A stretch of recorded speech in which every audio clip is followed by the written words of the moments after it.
Telugu Desam party తెలంగాణలో స్వాతంత్రం ఇచ్చింది, స్వేచ్ఛనిచ్చింది. బడుగు బలైన దళిత గిరిజన మైనారిటీ వర్గాలను ప్రజాప్రతినిధులుగా తయారు చేసి పాలితులుగా ఉన్న వాళ్ళని పాలకులుగా చేసిన పార్టీ తెలుగుదేశం పార్టీ.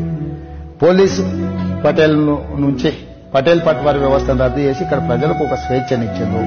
ఇక్కడ ప్రజలకు అన్ని రకాల అభివృద్ధికి అవకాశం కల్పించిండ్రు. చంద్రబాబు నాయుడు గారు హైటెక్ సిటీ కావచ్చు, ఔటర్ రింగ్ రోడ్ కావచ్చు, అంతర్జాతీయ ఎయిర్పోర్ట్ కావచ్చు, ఐటీ కంపెనీలు కావచ్చు, ఈరోజు తెలంగాణ రాష్ట్రానికి వస్తున్న ఆదాయాన్ని అత్యధికంగా తెలంగాణకు ఆదాయం రావడానికి అవసరమైన ఏర్పాట్లు చేసింది కూడా చంద్రబాబు నాయుడు గారే. ఇవన్నీ గొప్పతనాలు గతం. రాష్ట్ర విభజన సందర్భంగా వచ్చిన ఒక భావోద్వేగం, తెలుగుదేశం పార్టీ పట్ల నమ్మకమున్నా, ఇష్టమున్నా, చంద్రబాబు నాయుడు గారి పట్ల గౌరవం ఉన్నా కూడా ఇక్కడ స్థానిక పరిస్థితుల వల్ల కాంగ్రెస్ పార్టీలోకి రావడం జరిగింది.